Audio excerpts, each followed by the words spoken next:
sure you've heard of that knockout game. People walk around punching each other or punching specific people out. And I hadn't heard many women were doing it, so I wrote this poem. Self-portrait as the knockout queen.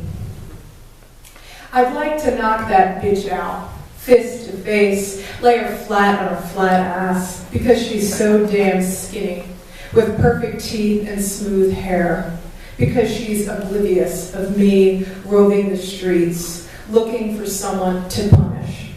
Because I can walk up to any unsuspecting prick, light-skinned, dark-skinned, translucent, a bag of bones and blood, cracked knuckle, street runner, concrete concussion. Paint the street with polar bear blood, paint the street with panther blood, all teeth and nail, because I hurt so bad.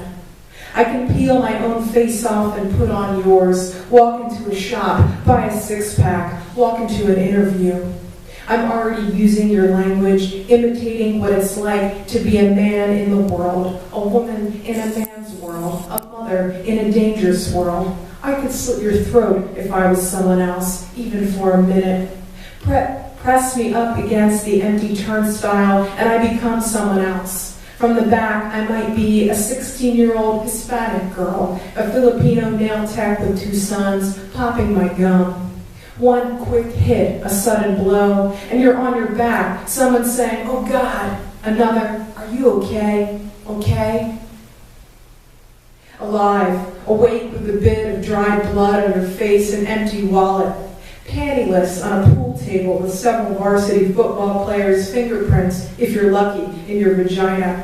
That's when I want to knock somebody out. Those boys pissing in the locker room together, laughing about last night. That fat, bald principal in his striped suit. How small his tie looks under his double chin, his beady eyes. How I'd like to pluck them out, or push them so far into his head that the skin stretches toward itself, puckers, like he has 2 new navels where his eyes were. That flapping mouth, that eel-like tongue, every time he speaks, a small shock to the center of my forehead. My eyes change like mood rings, first cool aquamarine, now sepia, burnt orange, brake light red.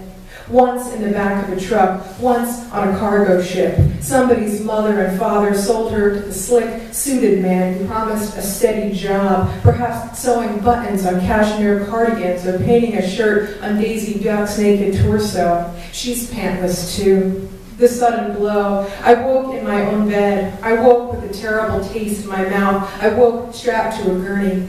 I'd like to punch every man who looks at me like that, and the women who stare. Even if I wore a veil, my eyes might invite a man to imagine what I might be like in the dark on my knees. I woke at the bottom of an empty pool. I woke on a bench on the boardwalk. I've trained my hand like a bonsai, soldered a new fist at the wrist, a claw from a porcelain tub, a halogen bulb, a crystal doorknob. I'm lying on my back, head cracked, blood staining the street, where a little girl writes her name with a bit of congealed blood, draws a smiling sun, a boat floating or sinking in the red waves, which might be flames, shark chum, or the storm that's yet to come.